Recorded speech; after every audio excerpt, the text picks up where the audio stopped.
How to purify your mind. The key I always go for is that our mind is a tool rather than anything we put a connotation on, as it is obviously not good or bad, as that's a perspective from the mind itself.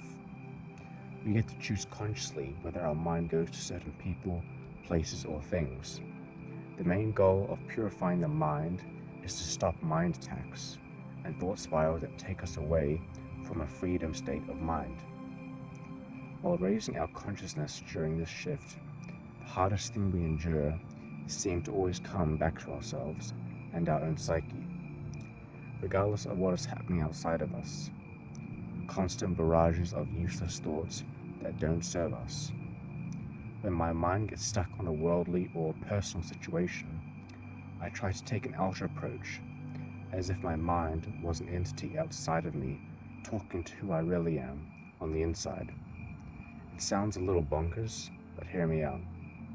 If we can give ourselves a genuine love in every situation, which is not easy, as the ego mind loves to retaliate, as it's built the way it is for a reason.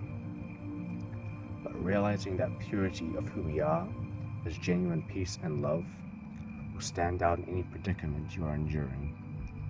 Sometimes we have to go through a mind attack for it to then cleanse itself, so our soul can grow from it in consciousness. I like to imagine that all the human experience is, when it comes to the mind, is a set of challenges that allow us to turn within and push through, therefore attaining new rewards and revelations on a human level, while also expanding the consciousness of our soul, which reaps the rewards of this third density. A balanced mentality may always feel like it comes from a balanced environment, though similar to affirmations that put the idea of what you want in the now, your perspective is greater than any other. The limit is simply our own perception.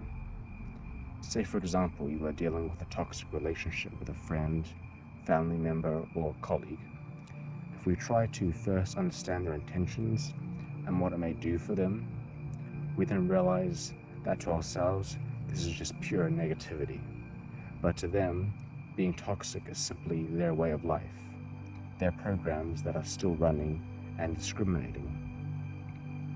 So incoming thoughts that imply the same mental attack that you get from, an example, a toxic individual, can be alchemized by understanding your own mind's needs and beliefs, pointing out any subconscious beliefs.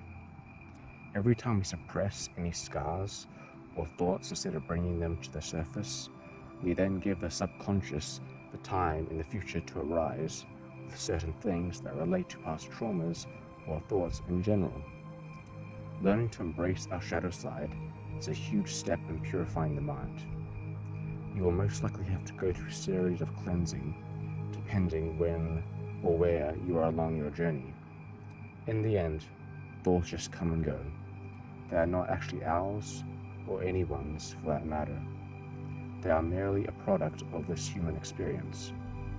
I highly recommend daily affirmations and meditations, as this will reprogram the subconscious over a matter of time. Lastly, I wanted to say that just like your own individualized journey you are on, there is no actual path to success you should be following. Your path is to be instead created rather than followed, if you catch my drift. Just like your mind's evolution, there is no exact rubric you have to follow to free yourself and stop certain thoughts. Just be easy with yourself. Just being you and letting your intuition guide you is all you can do. Embracing life as a whole is really what purifies the mind. Thank you for your time. If this resonates with you, drop a like, subscribe. Much love. Stay warm.